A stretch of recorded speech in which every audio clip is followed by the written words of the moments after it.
ఆంధ్రప్రదేశ్లో mining mafia చేస్తున్న అరాచకాలపై మాజీ DGP AB Venkateswararao Vijayawada press club లో మాట్లాడుతూ ప్రతిపక్షం అధికారం ఒకటే అయినా అని ఏఎంఆర్ లాంటి మైనింగ్ మాఫియాలు రాష్ట్ర ప్రజల నుంచి చట్ట విరుద్ధంగా ముక్కుపిండి వసూలు చేస్తున్నారు అని వారిని తరిమి కొట్టండి అని అన్నారు.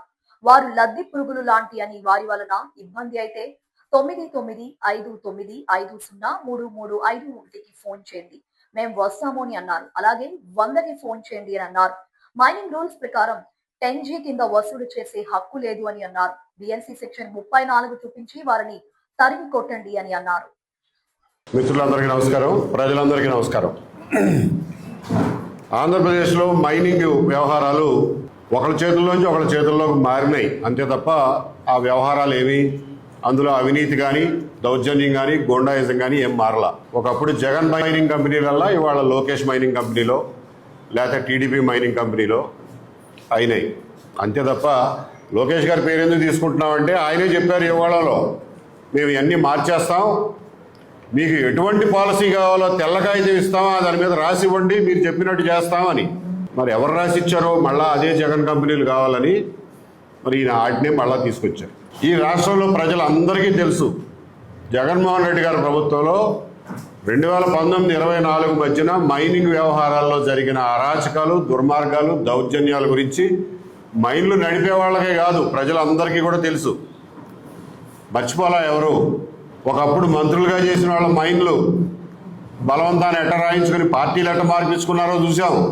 ఇప్పుడు మంత్రులుగా పనిచేసే వాళ్ళని వాళ్ళ మైన్లు లాక్కుని వాళ్ళ మనుషులతో నడిపించుకుని ఆయన సుప్రీంకోర్టు దాకా పరిగెత్తిచ్చారు. ఆయన వాళ్ళ మంత్రిగా ఉన్నాడు, అది చూసాం. చివరికి 2022 ఆ ప్రాంతాల్లో 23 ప్రాంతాల్లో మైన్లు ఎవరికైనా లైసెన్స్ ఇస్తే వాళ్ళ దగ్గర సేనరేజ్ వసూలు చేస్తారు. ప్రజలకు అందరికీ తెలుసు, ఏదో ట్యాక్స్ లాంటిది.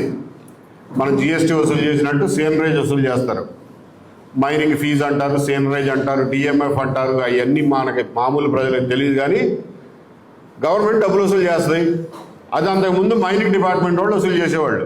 గ్రానైట్ తీస్తే క్యూబిక్ మీటర్కి ఇంత, లేదా టన్నుకి ఇంత, లేదా లారీకి ఇంత అని చెప్పి వసూలు చేసేవాళ్ళు. అంతకుముందు మైనింగ్ డిపార్ట్మెంటే కలెక్ట్ చేసేవాళ్ళు.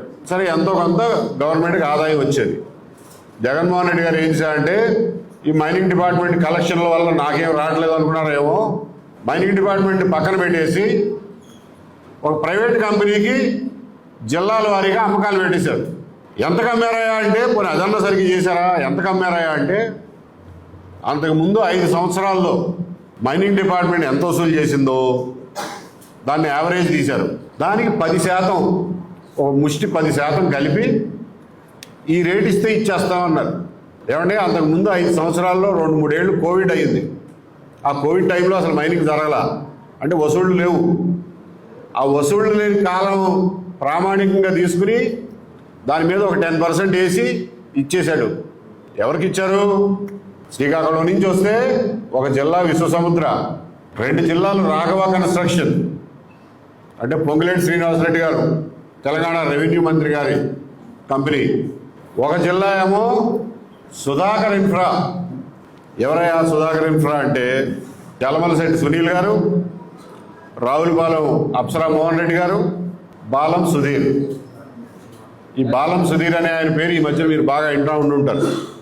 ఎందుకంటే ఇప్పుడు అన్నీ ఆయనే చక్రం తిప్పుతున్నారు అని చెప్పి పేపర్లో వస్తున్నాయి. ఎంతవరకు నిజమో ఎంతవరకు అబద్ధమో తెలియదు కానీ. సో వీళ్ళ కంపెనీకి ఈస్ట్ గోదావరి ఇచ్చారు. తర్వాత కడప, అనంతపూర్ 2 జిల్లాలు కలిపి ఎమిగోస్, ఇదేదో స్పానిష్ పేరు ఎమిగోస్. ఎమిగోస్ అంటే ఫ్రెండ్స్, స్పానిష్లో ఫ్రెండ్స్ని ఎమిగోస్ అంటారు, అమీగో అంటారు. అమీగోస్ ఏ ఫ్రెండ్స్కి ఇచ్చారయ్యా అంటే పెద్దిరెడ్డి రామచంద్రారెడ్డి గారు, చెవిరెడ్డి భాస్కర్ రెడ్డి గారు, వాళ్ళిద్దరికి ఇచ్చారు. ఇక గుంటూరు జిల్లా ఏఎంఆర్ అనే కంపెనీకి ఇచ్చారు. అది అప్పట్లో ఆయన ఇచ్చినటువంటి 7 జిల్లాల కాంట్రాక్టులు. ఎంతకి ఇచ్చారు? కరోనా టైంలో ఎంత డబ్బులు వసూలైనాయో సుమారుగా ఆ రేంజ్లో ఇచ్చారు. సరే, అందరూ తీసుకున్న వాళ్ళందరూ బాగానే సంపాదించుకున్నారు, అది అయిపోయింది. అప్పట్లోనే ఈ ప్రైవేట్ కంపెనీలు రోడ్ల మీద పడి జనాన్ని ఆఫ్ చేసి, ట్రాక్టర్లు ఆఫ్ చేసి, మట్టి తీసుకెళ్ళనీయకుండా, గ్రావెల్ తీసుకెళ్ళనీయకుండా, అరే ఇంటి ముందు పల్లం మెరగ చేసుకోవడానికి గ్రావెల్ తీసుకెళ్తున్నా కానీ ఆపి డబ్బులు వసూలు చేయడం అప్పట్లోనే జరిగింది. దాని మీద గొడవలైనవి, పేపర్లో వచ్చింది. అప్పుడు యువగళంలో లోకేష్ గారు ఇచ్చినటువంటి ప్రామిస్లు ఏంటంటే చూసారా ఎంత దారుణంగా ఉందో, రాయల్టీ కలెక్షన్లు కూడా ప్రైవేటైజ్ చేశారు, వాళ్ళేమో అందరిని ఏడిపిస్తున్నారు, మేము వచ్చి మొత్తం మార్చేస్తాం, పాత సిస్టమ్ తీసుకొస్తాం, మీకేం పాలసీ కావాలో తెల్లకాయ తీసుకున్నాను రాసివ్వండి అన్నారు. అయిపోయిందా సంబడం? ఎలక్షన్స్ అయిపోయినాయి.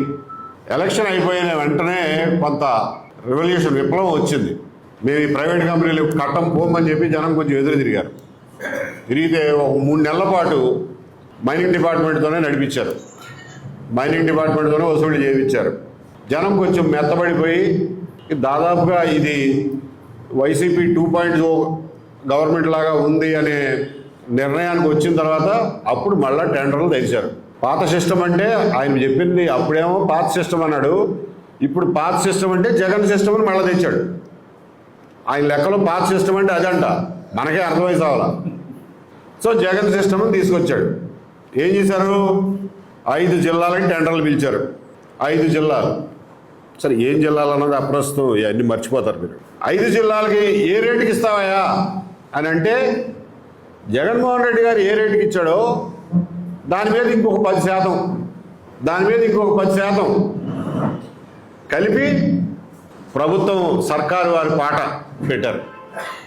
సర్కారు వారి పాట ఎంతంటే జగన్ గారి పాట ప్లస్ 10%. జగన్ గారి పాట ఎంతంటే కరోనాలో వసూలైన మొత్తం. మీకు ఇప్పుడు అర్థమైంది కదా ఎంతెంత రేట్లకు పెట్టారో. అబ్బో, రాష్ట్రానికి ప్రభుత్వం మారిన తర్వాత ఎంత సంపద సృష్టించారో చూసుకోండి ఒకసారి. సో ఈ 10% పెంచి మేము పెట్టిన సర్కారు వారి పాట మీద 0.1% కనీసం ఎక్కువకి పాడాలి అన్నారు.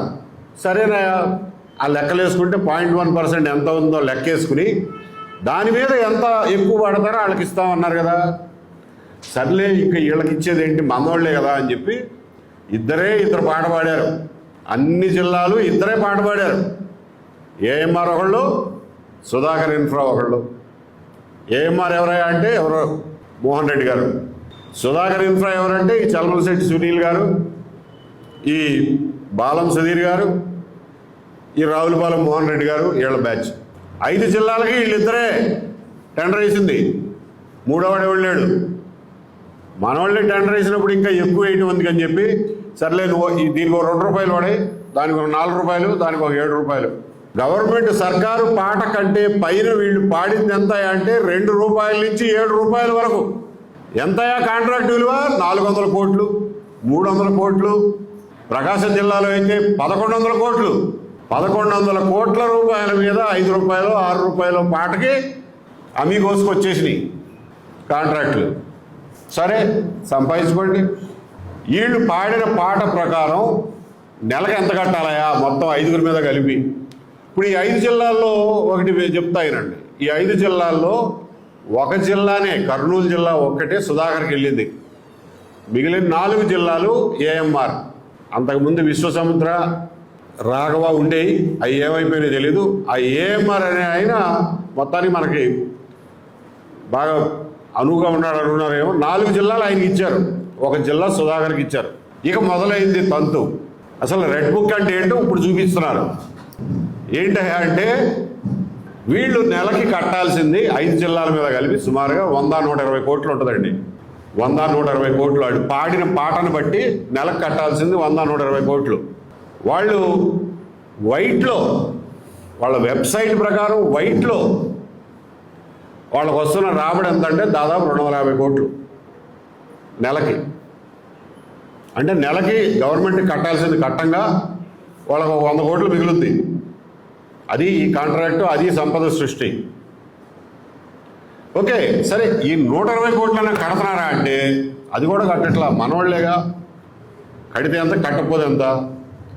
ఈ 120 కోట్లలో 150 కోట్లలో ఒక 60-70 కోట్లు గవర్నమెంట్ పనులు, రోడ్లు వేయడానికి, బ్రిడ్జిలు కట్టడానికి, మేము గ్రావెల్ సప్లై చేస్తున్నాం, మెటల్ సప్లై చేస్తున్నాం అని చెప్పి దాని కింద మినాయించేసుకుంటున్నారు.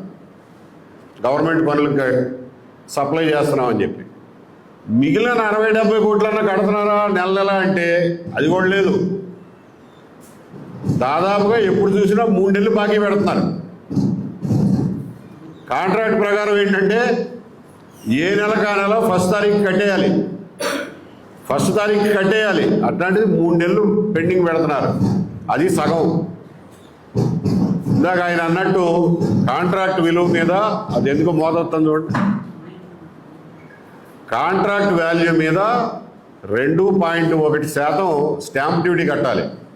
స్టాంప్ డ్యూటీ అది కూడా అమీగోసే కదా, మనవాళ్లే కదా అని చెప్పి ఆ స్టాంప్ డ్యూటీ కూడా కట్టించుకోవాలి. అందులో దాదాపు 100-150 కోట్లు మిగిల్చుకున్నారు. అంతకుముందు జగన్మోహన్ రెడ్డి గారు ఇచ్చినప్పుడు వాటికి కూడా స్టాంప్ డ్యూటీ కట్టించుకోకుండా నడిపారు. పోనీ చివరిలో అన్నా కట్టించుకుంటారా అంటే స్టాంప్ డ్యూటీ కూడా కట్టించుకోకుండా వాళ్ళ బ్యాంక్ గ్యారంటీలు వెనక్కి ఇచ్చేశారు. అంటే అంత ఎమిగోస్ అనమాట, అంత ఫ్రెండ్స్ వీళ్ళు. సో ఇంత సంపాదిస్తున్నావు కదా, నీ ఆరాం తీరిందా అంటే అబ్బే వాళ్ళ ఆరాం తీరలా. ఏంటంటే అసలు ఏఎంఆర్కి గవర్నమెంట్ ఇచ్చిన కాంట్రాక్ట్ ఏంటంటే, ఎవరన్నా లైసెన్స్ తీసుకుని మైనింగ్ చేస్తా అంటే ఒక గ్రానైట్ క్వారీయో లేకపోతే గ్రావెల్ క్వారీయో లేకపోతే రోడ్ మెటల్ కంకర క్వారీయో తీసుకుని చేస్తా అంటే వాడు ఆ క్వారీ దగ్గర బయట కూర్చుని క్వారీలోంచి బయటికి వెళ్ళే ప్రతి లారీకి ఇంత అమౌంట్ అని కట్టాలి. అది ఆన్లైన్లో గవర్నమెంట్ వెబ్సైట్లో కట్టాలి. కడితే వాళ్ళకు రసీదు వస్తుంది. ఆ లారీ క్వారీలోంచి బయటకు వచ్చేటప్పుడు అరే రసీదు ఉందా లేదా, నీకు గవర్నమెంట్కి డబ్బులు కట్టావా లేదా అని చెప్పి ఆ రసీదు చూడటం వరకే ఏఎంఆర్ పని. అది అయిపోయిన తర్వాత ఇంకెక్కడన్నా చెక్ పోస్ట్ దగ్గర బండి ఆపితే ఆ గవర్నమెంట్కి కట్టిన రసీదు చూపిస్తే చెక్ పోస్ట్ ఆడ ఆపకూడదు, పంపించేయాలి. ఏఎంఆర్ రోడ్ పని అది. లైసెన్స్ ఇచ్చిన క్వారీ బయట కుర్చీ వేసి కూర్చుని బయటికి వెళ్ళే లారీలు, పర్మిట్లు, డబ్బులు కట్టినట్టు రసీదులు ఉన్నాయా లేవా చూడటం వరకే ఏఎంఆర్ పని. ఇంతకు మించి వాళ్ళకి ఇంకే పని లేదు. కానీ వాళ్ళు చేస్తుంది ఏంటి, రోడ్ల మీద పడిపోయి పల్లెటూళ్ళ మీద పడిపోయి ఏం వ్యాన్లు అయ్యి బొలేరోలు వేసుకుని రౌడీలు మంచి దిట్టంగా ఉంటారు. ఒక్కొక్కడు వాళ్ళందరూ జగన్మోహన్ రెడ్డి గారి టైం నుంచి అదే వృత్తిలో ఉన్నారు. వాళ్ళే వాడుకుంటున్నారు, మళ్ళీ కొత్తగా ఎక్కడి నుంచి చేస్తారు. సో అదే రౌడీలు ఊళ్ళ మీద పడిపోయి ఎవరైనా చెరువులోంచి మట్టి తెచ్చుకుంటున్నా లేకపోతే పొలంలోంచి మట్టి తెచ్చుకున్నా లేకపోతే ఊళ్ళో పక్కన గుట్టకాడ మొరం ఎత్తుకుని ఇంటి ముందు మెరక చేసుకోవడానికి వచ్చిన వాళ్ళని ఆపి ట్రాక్టర్ని ఆపి ఇంత కట్టాలి అని చెప్పి అక్కడ నుంచోబెట్టి మరీ వసూలు చేస్తున్నారు. చూశారు కదా ఇందాక. మన గ్రామాల్లో ప్రజలేమో అమాయకులు, వాళ్ళకి ఎదురు తిరగడం రాదు, ప్రశ్నించడం రాదు. ప్రశ్నిస్తారు కానీ ఆడేదో చెప్తాడు, అయిపోద్ది. ఆ డబ్బులు కట్టేసి పోలేరా అని చెప్పి వచ్చేస్తున్నారు. నేను మీకు చెప్పదలుచుకున్నది ఏంటంటే, వీళ్ళకి ఇప్పటికే కరోనా రేట్లలో అతి తక్కువ రేట్లలో జిల్లాలు రాసి ఇచ్చేశారు. ఈ రోజున అంతకుముందు మెటల్కి 40 రూపాయలు ట్యాక్స్ ఉన్నదల్లా ఇవాళ 150 రూపాయలు అయింది. గ్రావెల్కి అంతకుముందు 40 రూపాయలు ఉండదల్లా ఇవాళ 90 రూపాయలు అయింది. గ్రానైట్ అంతకుముందు క్యూబిక్ మీటర్కి 3000 ఉండేదల్లా ఇవాళ 5000 6000 అయింది. అంటే ఏమి చేయకుండా గవర్నమెంట్ ఇచ్చిన కాంట్రాక్టు వరకు క్వారీ బయట కూర్చుని ఆ డబ్బులు వసూలు చేసుకున్నా కానీ వాళ్ళకి డబల్ ఎంతకు పాడారో అంతకంత మిగులుద్ది. కానీ వీళ్ళు రోడ్ల మీద పడి జనాన్ని మీద పడి దోచుకోవడానికి కూడా అలవాటు పడిపోయారు. ఇవాళ ఏ స్థాయిలో ఉన్నారంటే వీళ్ళు 2025లో ఒకసారి ఈ ప్రకాశం జిల్లాలో బాగా విప్లవం వచ్చి వాళ్ళ చెక్ పోస్టులు వాళ్ళ బూతులు అన్ని కింద పడేస్తే 3 మంత్రులు వెళ్ళారు రాజీ చేయడానికి. 3 మంత్రులు కూర్చొని రాజీ చేశారు ఏఎంఆర్కి ఎన్నో గ్రానైట్ కంపెనీలకి. ఏమని రాజీ చేశారా అంటే, గవర్నమెంట్కి కట్టాల్సింది వేరు, మాకు కట్టాల్సిన క్యాష్ వేరు అని చెప్పి రాజీ చేశారు. రాజీ చేసి మార్టూరులో, ఒంగోలులో గ్రానైట్ కంపెనీల వాళ్ళతోటి మెమొరాండమ్ ఆఫ్ అండర్స్టాండింగ్, సంతకాలు ఉండవు వీటికి, అన్అఫీషియల్గా మెమొరాండమ్ ఆఫ్ అండర్స్టాండింగ్ ఒకటి రాపిచ్చారు. అంటే నువ్వు గవర్నమెంట్కి కట్టాల్సింది ఏంటి, వీళ్ళు ఈ గ్రానైట్ కటింగ్ ఇండస్ట్రీ ఉంది. గ్రానైట్ కటింగ్ ఇండస్ట్రీలో సింగిల్ బ్లేడ్కి అయితే 35,000, మల్టీ బ్లేడ్కి అయితే 70,000 అని చెప్పి గవర్నమెంట్ వసూలు చేస్తుంది. అది కాకుండా ఇవాళ సింగిల్ బ్లేడ్ లేవు, అన్ని మల్టీ బ్లేడ్లే. గవర్నమెంట్కి కట్టే 70,000 కాకుండా మాకు 80,000 కట్టాలి, కడితేనే మిమ్మల్ని నడపనిస్తాం అని చెప్పి ప్రతి ఒక్కళ్ళ దగ్గర 80,000కి ఎంఓయూలు చేసుకున్నారు ఒంగోలు మిల్లులతోనూ మార్టూరు మిల్లులతోనూ. వాళ్ళు ఏం చేస్తారు? వ్యాపారం చేసుకునే వాళ్ళు. 3 మంత్రులు వచ్చి పంచాయతీ చేస్తే వాళ్ళు కాదనే శక్తి అలగాడుంది. ఇవాళ కట్టుకుంటున్నారు, వాళ్ళు ఈ లెక్కలో కట్టుకుంటున్నారు. ఇది కాకుండా మళ్ళా ఫినిష్ గూడ్స్ మీద టన్నుకు 1400. అసలు ఇది ఒక రకం కాదు. సరే, వాళ్ళు లైసెన్స్ తీసుకుని వ్యాపారం చేసేవాళ్ళు. పల్లెటూరులో చెరువులో మట్టి తీసుకొచ్చేవాడికి నా మీద దౌర్జన్యం ఏంటాయా? ఇది ఎక్కడ న్యాయం? ఇది ఇట్లా ఉంటే పాట పాడిందే తక్కువ రేటుకి, అది కూడా సగం కట్టవు. ఇవాళకి ఫర్ ఎగ్జాంపుల్ విశాఖపట్నం జిల్లాలో 40 కోట్ల రూపాయలు పెండింగ్ ఉంది, బాకీ ఉంది. కట్టరు. కట్టినప్పుడు కడతాం, తర్వాత మాట్లాడదాం అంటారు. వీళ్ళు అన్అఫీషియల్గా ఇట్లా క్యూఆర్ కోడ్లు ఇస్తారు. ఇది ప్రైవేట్ క్యూఆర్ కోడ్, ఇది గవర్నమెంట్ ఏం సంబంధం లేదు. క్యాష్ వసూలు చేసి వాడే క్యూఆర్ కోడ్ ఇచ్చుకుని వేరే చెక్ పోస్ట్ దగ్గర ఎవరైనా ఆపితే ఈ క్యూఆర్ కోడ్ చూపిస్తే పంపిస్తాడు. ఇది పరిస్థితి. ఇట్లా ఉందండి అని చెప్పి వాళ్ళ ఆఫీసరే రాశాడు. ఎప్పుడిది? మొన్న మే 2026లో వాళ్ళ ఆఫీసరే రాశాడు ఇన్స్పెక్షన్ చేసి, వీళ్ళు అనధికారికంగా వసూలు చేస్తున్నారండి, ఒక ప్యారలల్ సిస్టమ్ మెయింటైన్ చేస్తున్నారు. గవర్నమెంట్ వెబ్సైట్ వేరు, ఆడి వెబ్సైట్ వేరు. గవర్నమెంట్ కట్టే డబ్బులు వేరు, వీళ్ళకి కట్టే డబ్బులు వేరు. అంటే మెక్డొనాల్డ్ మూర్తి గారి లాగా తనదంటూ ఒక ప్రపంచాన్ని సృష్టించుకున్నారు వీళ్ళు.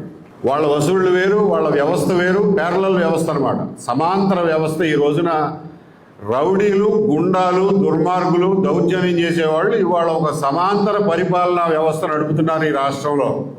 అది మనం గుర్తుపెట్టుకోవాల్సింది. సర్లేవా, నువ్వు ఇవన్నీ చాలామంది పేపర్లో రాశారు, చాలా వీడియోల్లో వచ్చినాయి చూసాం, కానీ ఇప్పుడు ఏం చేయమంటావు అంటారు మీరు. నేను చెప్పేది ఏంటంటే, ప్రజలారా, ఈ దుర్మార్గానికి మనం తలంచాల్సిన అవసరం లేదు. ఈ దౌర్జన్యాన్ని మనం చూస్తూ సహించాల్సిన అవసరం లేదు. మనకి ఎదుర్కోవడానికి, దీనికి ఎదురు తిరగడానికి, వాళ్ళని పక్కకు తోసేయడానికి మనకు పూర్తి హక్కులు రాజ్యాంగం ఇచ్చింది, చట్టం ఇచ్చింది అని చెప్పి ప్రజలకు తెలియజేయడం కోసమే ముఖ్యంగా ఈ ప్రెస్ కాన్ఫరెన్స్. ఈ రోజున ఏమనుకుంటున్నారంటే, పాలకులు కానీ, ఈ సంపద సృష్టికర్తలు కానీ, ఈ ఏఎంఆర్లు కానీ ఏమనుకుంటున్నారంటే, మనం ఏం చేసినా చెల్లిపోద్ది, ప్రజల నోట్లో నాలుగు లేని వాళ్ళు, పోలీసులు మన దగ్గరే ఉన్నారు, మైనింగ్ డిపార్ట్మెంట్ మన దగ్గరే ఉంది, మీడియా మన చేతుల్లోనే ఉంది, జగన్మోహన్ రెడ్డి గారు కూడా మన చేతుల్లోనే ఉన్నాడు. మనకి ఏంటి భయం? ఇంకా ఎవడు మనకు అడ్డొచ్చేది అనే పరిస్థితిలో ఉన్నాం. జగన్మోహన్ రెడ్డి గారి చేతుల్లో ఉన్నాడని ఎందుకు అంటున్నాం అంటే, ఈ కంపెనీలన్నిటికీ ముందు ఇచ్చి అలవాటు చేసింది ఆయన, ఒకటి. రెండు, అదే దుర్మార్గాన్ని వాళ్ళు కంటిన్యూ చేస్తా అంటే ఆయన ఒక్క ప్రెస్ కాన్ఫరెన్స్లో మాట్లాడు. సాక్షిలో ఎప్పుడో ఒకసారి తూతు మంత్రంగా రాసి వదిలేస్తారు, దాని మీద ఏం క్యాంపెయిన్ ఉండదు. గప్చిప్గా కూర్చున్నారు అందరూ. ఎంతసేపు ఏమి ఉపయోగం లేని సంవత్సరం కింద జరిగిన డిఎస్సి గురించి రోజు రాస్తూనే ఉంటారు. దాని మీద వృద్ధులతో జంజీ పోరాటాలు చేస్తూనే ఉంటారు. ఈ మాత్రం మాట్లాడరు. ఎందుకంటే ఇందులో ఓటా వస్తుంది కాబట్టి. లేదా ఎందుకు మాట్లాడరు? మీకు బాధ్యత లేదా ప్రతిపక్షంగా? ఎందుకు మాట్లాడరు మీరు? గ్రామాల్లో ఇంత దుర్మార్గం జరుగుతుంటే ఎందుకు ఆపరు? ఆత్మని ఎందుకు చెప్పరు? కాబట్టి ఇవాళ ప్రజలు మనంతట మనమే దాన్ని ఆపాల్సినటువంటి అవసరం ఉంది. దీనికి కావలసినటువంటి సామగ్రి, మానసిక సామగ్రి మీకు ఇవ్వడం కోసమే ఇవాళ ఈ ప్రెస్ కాన్ఫరెన్స్. ప్రజలారా, ఏఎంఆర్ కంపెనీకి ఇచ్చినటువంటి కాంట్రాక్టు టెండర్ కాగితం ఇది. అందులో దాని నెంబర్ ఎంత? 11.4. గుర్తుపెట్టుకోగలిగితే గుర్తుపెట్టుకోండి. 11.4 టెండర్లో 11.4. 11 అంటే జగన్మోహన్ రెడ్డి గారు గుర్తొస్తారు, 4 అనేది గుర్తుపెట్టుకోండి. 11.4 టెండర్. ఆ రూల్ ప్రకారం నువ్వు నా దగ్గర వసూలు చేయడానికి వీల్లేదు, పోరా అనండి. లేదంటారా? ఇంకా సులభంగా గుర్తుపెట్టుకునే చెప్తా. 10G ఏంటి ఇంత పెద్ద పుస్తకం? Mining rules. మైనింగ్ రూల్స్లో 10G. గ్రామాల్లో 10G అంటే అందరికీ తెలుసు, గుళికలు. 10G గుళికలు వేస్తారు, గుర్తుందా? లద్ది పురుగులకి మొవుల్లో వేసేవాళ్ళం, ఇప్పుడు తగ్గించారు. 10G గుళికలు గుర్తుపెట్టుకోండి. 10G మైనింగ్ రూల్స్ గుర్తుపెట్టుకోండి. ఇంకొకటి ఏమో 11.4 వీలుంటే గుర్తుపెట్టుకోండి. వీటి ప్రకారం నువ్వు వసూలు చేయడానికి వీల్లేదు, పోరా అనండి. లేదు, వాడు ట్రాక్టర్ ఆపి నువ్వు డబ్బులు కడితే తప్ప ముందుకు వెళ్ళనివ్వను అని అంటే ఆయన్ని పక్కకు తోసేసి ట్రాక్టర్ను ముందుకు తీసుకెళ్ళండి. మీకు చట్టపరమైన రక్షణ ఉంది, చట్టపరమైన హక్కు ఉంది, రాజ్యాంగపరమైన రక్షణ ఉంది అని తెలియజేస్తున్నా. భారతీయ న్యాయ సంహిత కొత్తగా వచ్చిన ఐపీసీలో ఈ ఒక్క నెంబర్ గుర్తుపెట్టుకోండి, 34 బిఎన్ఎస్లో 34 ఆ నెంబర్ గుర్తుపెట్టుకోండి చాలు. ఎవరైనా పోలీసు వాళ్ళు వస్తే తర్వాత వచ్చి ఆయన పక్కకు దోసామంట, ఎందుకు దోసావు నీకేం హక్కు ఉందంటే 34 అని చెప్పండి పోలీసు వాడికి. 34 ఏం చెబుతాయా అంటే చెప్తా, ఏం చెబుతావు రాసి ఉండదు చెప్తా. Nothing is an offence which is done in the exercise of the right of private defense. Nothing is an offense which is done in the exercise of the right of private defense. తెలుగులో చెప్పాలంటే ఆత్మరక్షణార్థం చేసిన ఏ పని కూడా నేరం కాదు. ఆత్మరక్షణార్థం చేసిన ఏ పని కూడా నేరం కాదు. అందులో సెక్షన్ 35 ఏం చెబుతుందంటే ఆత్మరక్షణ అంటే కేవలం శరీరం రక్షణే కాదు, ఆస్తి రక్షణ కూడా ఆత్మరక్షణ కిందే వస్తుంది. మీకు ఈ సెక్షన్లన్నీ గుర్తుపెట్టుకోలేరు కానీ 34 గుర్తుపెట్టుకోండి. ఎవరన్నా వస్తే 34 అని చెప్పండి చాలు. వాడు చేసేది ఎంత నేరం అంటే ఏఎంఆర్ వాడు చేసేది పల్లెటూరులో మీ మట్టి ట్రాక్టర్ని ఆపినాడు అతను సెక్షన్ 126(1), 308(1), 309 సెక్షన్లను అతిక్రమిస్తున్నాడు. Wrongful restraint, extortion, attempt to robbery, ఇది దోపిడీ. చట్టం ప్రకారం వాడు చేసేది దోపిడీ, రాబరీ, దొంగతనం, ఎక్స్టార్షన్. కాబట్టి దాన్ని ఆపటానికి మిమ్మల్ని మీరు రక్షించుకోవడానికి మీకు పూర్తి హక్కులు ఉన్నాయి. మీ ఒకళ్ళ వల్ల చేత కాకపోతే గ్రామస్తుల్ని పిలిచి వాళ్ళ సహాయం తీసుకునే హక్కు కూడా మీకుంది. మీకు సహాయంగా వచ్చిన గ్రామస్తులకు కూడా ఈ చట్టపరమైనటువంటి రక్షణ వాళ్ళకు కూడా ఉంది. ఆత్మరక్షణ అంటే మన సొంతానికి మనం రక్షించుకోవడం కాదు, పక్కన నుండి రక్షించడానికి మనం వెళ్ళినా కానీ మనకు ఆ చట్టం మనం కూడా రక్షిస్తుంది. ఇది చట్టం చెప్పేది.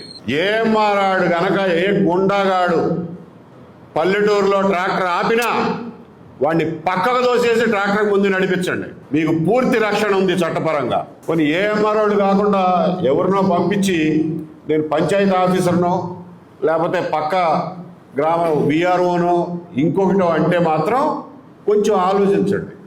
ఓహో ఈయన గవర్నమెంట్ ఆఫీసర్ రూపంలో వచ్చాడనమాట. వస్తే 2 విషయాలు గుర్తుపెట్టుకోండి. అయ్యా మీరు గవర్నమెంట్ ఆఫీసర్ అంటున్నారు కదా, మీ ఐడి కార్డు చూపించండి, మీ పేరు చూపించండి, అదొకటి తీసుకోండి. మీరు ఏ పని మీద వచ్చారు? నేను చెరువులో మట్టి తెచ్చుకుంటున్నా. చెరువులో మట్టి తెచ్చుకోకుండా ఆపాల్సింది ఎవరు? రెవెన్యూ వాళ్ళు ఆపాలి. వేరే వాళ్ళకి ఏమి చెరువు మీద అధికారం లేదు. చెరువులో మట్టి తెచ్చుకుంటా అంటే మైనింగ్ వాళ్ళు రావడానికి వీల్లేదు, లేకపోతే పోస్ట్ మ్యాన్ రావడానికి వీల్లేదు. పోస్ట్ మ్యాన్ వచ్చి ఆపితే మీరు ఆగాల్సిన పని లేదు.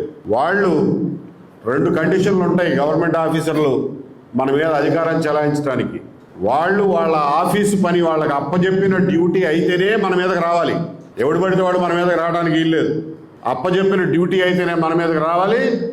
ఇన్ గుడ్ ఫెయిత్, సరైనటువంటి ఆలోచనతో మన దగ్గరికి రావాలి తప్ప గవర్నమెంట్ ఆఫీసర్ వచ్చి 500 కట్టే ఏఎంఆర్ఓడికి ట్రాక్టర్ పోనిస్తాను అని అంటే it is not in good faith. అటువంటి గవర్నమెంట్ ఆఫీసర్ మాట వినాల్సిన అవసరం కూడా లేదు. బట్ ఎనీవే కంగారు పడమాకండి, గవర్నమెంట్ ఆఫీసర్లు ఎవరు రారు. ఇంత దుర్మార్గంలో డైరెక్ట్గా పాలు పంచుకోవడానికి ఏ గవర్నమెంట్ ఆఫీసర్ రిస్క్ తీసుకోడు. మీరైతే వీడియో తీసి పెట్టుకోండి. ఎవడన్నా వస్తే ఏఎంఆర్ వాడు వస్తే కనుక పక్కకు తోసేసి ట్రాక్టర్ పట్టుకెళ్ళండి. వాడు ఇంకా 4-5 గుండాలతో వస్తే ఊళ్ళో వాళ్ళందరినీ జమ చేసి 4-5 కట్టేసి 100కు ఫోన్ చేయండి, లేకపోతే తీసుకెళ్ళి పోలీస్ స్టేషన్లో అప్పచెప్పండి, ఒక కాగితం మీద రాసి ఇవ్వండి ఏమేమి జరిగిందో, సరిపోద్ది. మీకు ఏమీ కాదు. ఇది మీరు పూర్తిగా మీ హక్కులకు లోబడి చేస్తున్నటువంటి పని. మీకు ఏ రకమైన ఇబ్బంది వచ్చినా నేను చెప్పినటువంటి ఆ ఫోన్ నెంబర్ ఏదైతే ఉందో, దాని నెంబర్ ఎంతండి, ఇందాక ఇచ్చాం కదా ఫోన్ నెంబరు, ఆ ఫోన్ నెంబర్కి ఫోన్ చేయండి. మేము వస్తాం, మీతో పాటు నుంచుంటాం. ఖచ్చితంగా మీకు ఎటువంటి ఇబ్బంది మీకు పోలీసులు కానీ ఇంకొకళ్ళు కానీ కలగనీయకుండా చూస్తాం, మీ హక్కుల్ని రక్షిస్తాం.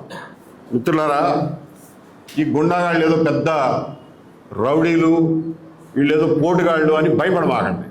వీళ్ళంతా మనీలో బ్రహ్మానందం లాంటి గుండాగాళ్ళు. బయటికి చెప్పుకుని తిరగడమే, ఒక ఆటోలో వేసుకుని బ్రహ్మానందం ఎట్టయితే అటు ఇటు తిరుగుతూ ఉంటాడు, వీళ్ళు ఒక బొలెరో వేసుకుని తిరుగుతున్నారు. ఎవడరా నువ్వు నా బండి ఆపడానికి నువ్వెవడరా అని చెప్పి ఎదురు తిరిగి అడగండి, తోక ముడిచి పారిపోతారు. గుండమ్మ కథలో చూసేవాళ్ళు కదా, రాజనాల లుంగి కట్టుకుని నడుకో బెల్ట్ పెట్టుకుని చేతిలో కర్ర పుచ్చుకుని వస్తాడు రౌడీలాగా. మన గుండమ్మలే వీళ్ళని తరివేయచ్చు. ఈ రౌడీలను తరివేయడానికి మీలో ప్రతి ఒక్కరూ ఈ సూపర్ స్టార్ కృష్ణే, మీరేం తక్కువ అనుకోమాకండి. ఎందుకంటే న్యాయం మీ పక్షాన ఉంది, నిజం మీ పక్షాన ఉంది, సత్యం మీ పక్షాన ఉంది, ధర్మం మీ పక్షాన ఉంది. కాబట్టి ధైర్యంగా ఈ గుండాలని వెళ్ళగొట్టండి. ఏ ఇబ్బంది వచ్చినా ఫోన్ చేయండి, మేము ఖచ్చితంగా వస్తాం, మీతో పాటు నుంచుంటాం. వీడియోలు చేసో పేపర్లో రాసో ఈ దుర్మార్గం ఆగేటట్టు లేదు. మనమే ఎదుర్కోవాల్సిందే. ఎందుకంటే ఇవాళ జగన్మోహన్ రెడ్డి గారు, ప్రభుత్వం, మైనింగ్ డిపార్ట్మెంట్, పోలీసులు, మీడియా అందరూ కలిసిపోయారు ఏఎంఆర్కి సంపద సృష్టించి పెట్టే కార్యక్రమంలో. కాబట్టి ఇవాళ మనం ప్రజలుగా మనమే మన మట్టిని, మన హక్కుల్ని రక్షించుకోవాల్సిందే. మీకు ఇంకో విషయం చెప్తున్నా, 2018లోనే జీవో నెంబర్ 40 ద్వారా 21/5/2018 జీవో నెంబర్ 40 ద్వారా చెరువులో మట్టి ఇళ్లకు మొరం పోసుకోవడానికి కానీ, లేకపోతే పొలాలు మెరక చేసుకోవడానికి కానీ, ఈవెన్ కమర్షియల్ పర్పసెస్కి అంటే ఒక లేఅవుట్లో పోయడానికి కానీ, లేకపోతే ఇటుక బట్టి పెట్టుకోవడానికి కానీ వాడుకోవచ్చు అని చెప్పి 2018లో జీవో వచ్చింది. నేను గర్వంగా చెప్తున్నా, ఈ జీవో రావడానికి వెనకాల నేను ఎమ్మడబడటమే కారణం. కాబట్టి అది అప్రస్తుతం. ఇప్పుడు ఈ జీవో తెప్పించాం ఎందుకంటే, మీరెందుకండి నీరు మట్టి గాడి గుడ్డు అని చెప్పి కోట్ల రూపాయలు, 100 కోట్ల రూపాయలు తగలబెడతారు. రైతులకి తవ్వుకొని ఇస్తే వాళ్ళే తవ్వుకుంటారు, వాళ్ళే చెరువులు లోతు చేస్తారు. ఆ మట్టి ఉపయోగపడదు పొలాలకి, చెరువులు లోతు అవుతాయి అని చెప్తే ఆ రోజున మొత్తానికి విన్నారు. వ్యవసాయ పనులకు కానీ, కమర్షియల్ పర్పస్కి కూడా ఈ చెరువు మట్టి వాడచ్చు అని చెప్పి ఆ రోజున జీవో ఇప్పించాం. దాన్ని జగన్మోహన్ రెడ్డి గారు రాగానే ఈ జీవోని పక్కన పెట్టించేసి ఆపిచ్చేసి, మళ్ళీ 1 సంవత్సరం తర్వాత కమర్షియల్గా వాడకూడదు, వ్యవసాయం వరకు వాడుకోవచ్చు, దానికి ఆర్ఐది వచ్చి ఇన్స్పెక్షన్ చేయాలి, ఇంజనీర్ వచ్చి పర్మిషన్ ఇవ్వాలి, తర్వాత వచ్చి ఎంఆర్ఓ ఇన్స్పెక్షన్ చేయాలి. అంటే ఇవ్వని దొబ్బేయమని అర్థం. టూకీగా చెప్పాలంటే ఆయన ఇచ్చిన జీవో అట్టుంది. తర్వాత సంవత్సరం అదే దుర్మార్గం కంటిన్యూ చేస్తూ వచ్చారు. మళ్ళీ ఈ గవర్నమెంట్ వచ్చిన తర్వాత 2025లో నాకు తెలిసినంత వరకు జీవోని పునరుద్ధరించారు. కాబట్టి ఇవాళ నైతికంగా, చట్టపరంగా, జీవోపరంగా చెరువులో మట్టి తీసుకునే హక్కు ప్రతి గ్రామస్తుడికి ఉంది. ఆ హక్కును ఉపయోగించుకోండి. ఎవడన్నా అడ్డం వస్తే మాకు ఫోన్ చేయండి, మేము మాట్లాడదాం వాళ్ళతో, వాడి సంగతి ఏంటో తేలుద్దాం. కాబట్టి మిత్రులారా, ప్రజలు భయపడడం మానేయాలి. ఈ దుర్మార్గాన్ని ఎదుర్కోవాలంటే మనం అడుగు కట్టాల్సిందే. ఎవడో అమెరికా వాడు వచ్చి మన హెల్ప్ చేయడు. ఇంకొకటి ఆంధ్రప్రదేశ్ ప్రజలకు ఒక విషయం మనం చేయదలుచుకున్నాం. జేడిబి గ్రిబుల్ అని ఒక ఇంగ్లీష్ ఆయన, ఏదో అడ్మినిస్ట్రేషన్లో ఉండేవాడు అప్పట్లో. ఆయన ఒక పుస్తకం రాశాడు, హిస్టరీ ఆఫ్ ది డెక్కన్ అని. అంటే దక్కన పీఠభూమి, ముఖ్యంగా ఆంధ్రప్రదేశ్, కర్ణాటక, తమిళనాడు, ఈ రాష్ట్రాల చరిత్ర 14వ శతాబ్దం నుంచి చరిత్ర రాశాడు. ఆయన ఏం రాశాడు చెప్పనా, ఒక చోట, ఆంధ్రుల సొమ్ము తిన్న ఢిల్లీ పాలకులు ఎవడు బాగుపడలా. ఉదాహరణతో సహా చెప్పాడు. ఆంధ్రుల సొమ్ము దోచుకుని పోయిన ఢిల్లీ పాలకుడు ఎవడు బాగుపడలా, అతి నీచమైన మరణానికి గురయ్యారు. అల్లావుద్దీన్ ఖిల్జీ పోయి అడుగు మేనమామ జలాలుద్దీన్ చంపేస్తాడు. డెక్కన్ నుంచి, ఆంధ్ర నుంచి తీసుకుపోయిన డబ్బులే. తర్వాత మల్లిక్ కఫూర్ ఆంధ్ర నుంచి తీసుకెళ్లిన డబ్బులతో అల్లావుద్దీన్ ఖిల్జీకి విషం ఇచ్చి చంపేస్తాడు. వాడి కొడుకులు కళ్ళు తీసేస్తాడు. అదే మల్లిక్ కఫూర్ ఇంక నెల రోజుల్లో వాడిని ఆ రాయల్ గార్డ్లో చంపేస్తారు. అట్లాగే మొహమ్మద్ బిన్ తుగ్లక్ డెక్కన్ నుంచి తీసుకుపోయిన డబ్బులతో గియాసుద్దీన్ తుగ్లక్ అని చంపేస్తాడు.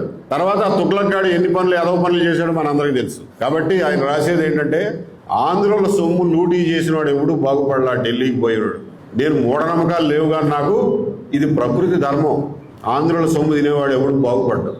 అందుకనే ఇవాళకి మనం ఎన్టీ రామారావు గారిని, కోట్ల విజయభాస్కర్ రెడ్డి గారిని చాలా గౌరవంగా తలుచుకుంటాం వాళ్ళ గురించి ఎప్పుడన్నా తలుచుకున్నప్పుడు. ఎందుకంటే వాళ్ళకి తోచిన రీతిలో, వాళ్ళకి చేతనైనంత వరకు ప్రజలకు సేవ చేశారే తప్ప ప్రజల డబ్బు కొట్టేయడానికి ఎప్పుడు ప్రయత్నం చేయలే. అందుకే మనకు వాళ్ళ మీద అంత గౌరవం. ఈ రోజున ఇదంతా జరుగుతూ ఉంది అని అంటే ఎవరు కళ్ళు మూసుకుని ఉన్నారో అనేది మనకు అర్థం కావడం. ప్రజలు కళ్ళు మూసుకున్నారు అనుకుంటున్నారా? నిన్ననే పేపర్లో పెద్ద అక్షరాలతో వచ్చింది, నేను ఈ సీటులో ఉండగా అవినీతి జరగదు అని ముఖ్యమంత్రి గారు నిన్ననే వచ్చింది. మరి ముఖ్యమంత్రి గారి సీట్లో లేరా? ఆయన బదులు ఇంకెవరన్నా కూర్చున్నారో మనకు అర్థం కావట్లా. ఇది పరిస్థితి మిత్రులారా. ప్రజలకు మరొక్కసారి చెప్తున్నాను, గుర్తుపెట్టుకోండి. 10G గుళికలు 34 ఎవడైనా ఏఎంఆర్ గూండాగాళ్ళు పల్లెటూరుకు వచ్చి ఊళ్ళలో కానీ పట్టణ శివార్లలో కానీ మట్టి ట్రాక్టర్లు కానీ గ్రావెల్ ట్రాక్టర్లు కానీ ఏ ట్రాక్టర్ కానీ ఆపినా, డబ్బులు అడిగినా, క్యాష్ తీసుకున్నా, ఈ QR కోడ్లు ఇచ్చినా పక్కకు దోసేసి ముందుకెళ్ళిపోండి. మీకు చట్టపరంగా రక్షణ ఉంది. మీకు ఏమైనా ఇబ్బంది అనిపిస్తే మాకు ఫోన్ చేయండి. అసలు అవసరం పడదు, మాకు ఫోన్ చేయాల్సిన అవసరం. మీకు అవసరం పడితే మాత్రం మేము ఎప్పుడు తయారుగా ఉంటాం. పగలు రాత్రి ఎప్పుడైనా సరే ఫోన్ చేసి చెప్పండి, మేము వచ్చి అక్కడ నుంచి ఉంటాం. మాటలు చెప్పడం కాదు. ఫోన్ నెంబర్ చెప్పారు ఇందాక, మళ్ళీ ఒక్కసారి చెప్తున్నా. 9959503351 9959503351. ఈ దుర్మార్గాన్ని ఆపుదాం, పట్టండి. ఈ రాష్ట్రాన్ని గూండాల నుంచి రక్షించుకుందాం, పట్టండి. Thank you very much. అందరికీ నమస్కారం. ఏమైనా ప్రశ్నలు ఉంటే అడగచ్చు.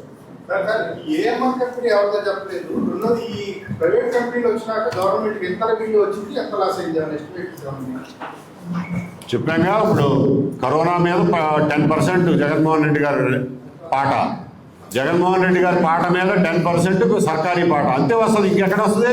వాడు ఎంతకు పాడాడో అంతే కడతారు కదండి.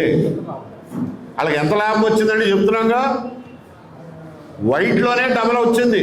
వైట్లోనే వాళ్ళు ఎంత కడుతున్నారో అంతకంత లాభం వచ్చింది. అది కాకుండా బ్లాక్ ఏంటి, బ్లేడ్కి 80,000 ఊళ్ళల్లో పడి వసూలు చేసేది, మళ్ళీ టన్నుకు 1400.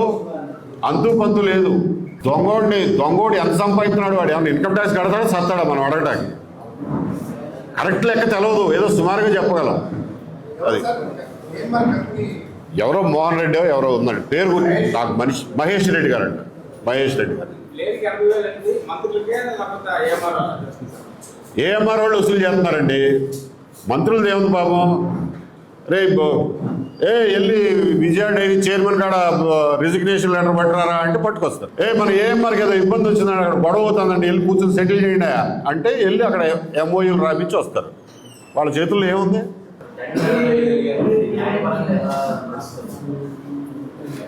ఎవరో వేశారంటే ఒక రిట్ పిటిషను PIL వేశారు. అది ముందుకి వెనక్కి నడుపుతుంది హైకోర్టులో. కౌంటర్లు వేయరు, డేట్ దాటి చేస్తారు, అసలు రీచ్ అవ్వనివ్వరు. ఒక సంవత్సరం నుంచి నడుస్తుంది. ఆ పనిలోనే ఉన్నాం, పేపర్ వర్క్లో ఉన్నామండి. Thank you friends.